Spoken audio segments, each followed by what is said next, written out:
खौफनाक रहा 2020 का साल। 2020 में एक देश बना बेमिसाल।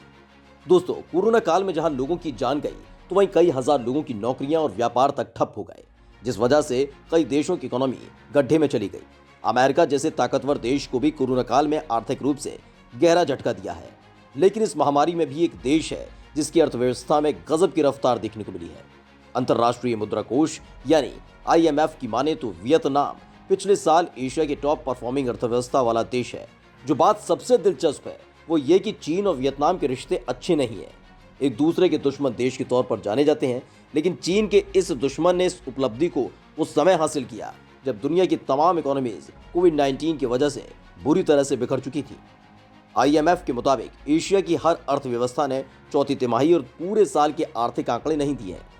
लेकिन IMF के आंकड़ों पर अगर नजर दौड़ाए तो पता लगता है कि वियतनाम ने एशिया के हर देश को एक साल में पीछे छोड़ दिया। दिसंबर 2020 तक आंकड़ों के मुताबिक पिछले साल वियतनाम की अर्थव्यवस्था साल 2019 की तुलना में 2.9% की दर से बढ़ी है, जबकि इसी वक्त चीन की विकास दर 2.3% पर रही थी। Bank of America global research की अर्थशास्त्री के मुताबिक इस हिसाब से वियतनाम एक साल में सबसे ज्यादा दर हासिल करने में सफल रहा, उस समय जब पूरी दुनिया भयंकर मंदी से गुजर रही थी।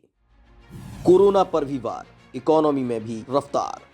आपको जानकर हैरानी होगी कि वियतनाम ही वो देश है जहां चीन के बाद कोरोना का पहला मामला सामने आया था। लेकिन कोरोना के खिलाफ वियतनाम ने जो जंग छेड़ी वो वाकई काबिले तारीफ है। इसके बाद वियतनाम ने महामारी को रोकने में सफलता हासिल की। जॉन हॉपकिंस यूनिवर्सिटी के मुताबिक देश में संक्रमण के 1500 मामले ही सामने आए और मृतकों का आंकड़ा 26 जनवरी तक 35 पर था। देश में जिस तरह से कोरोना महामारी का नियंत्रण किया गया उसकी पूरी दुनिया में तारीफ हो रही है। इसकी वजह से वियतनाम पूरे साल अर्थव्यवस्था के लिहाज से आगे बढ़ता गया। बैंक ऑफ अमेरिका की माने तो इस साल भी ये देश इसी तरह से आगे बढ़ता रहेगा। बैंक ऑफ अमेरिका का अनुमान है कि साल 2021 में वियतनाम की अर्थव्यवस्था 9.3% की दर से आगे बढ़ेगी, क्योंकि वर्ल्ड बैंक की तरफ से कहा गया था कि GDP का आंकड़ा 6.7% से आगे बढ़ेगा। वियतनाम के मैन्युफैक्चरिंग सेक्टर ने पिछले साल अर्थव्यवस्था में खासा योगदान दिया।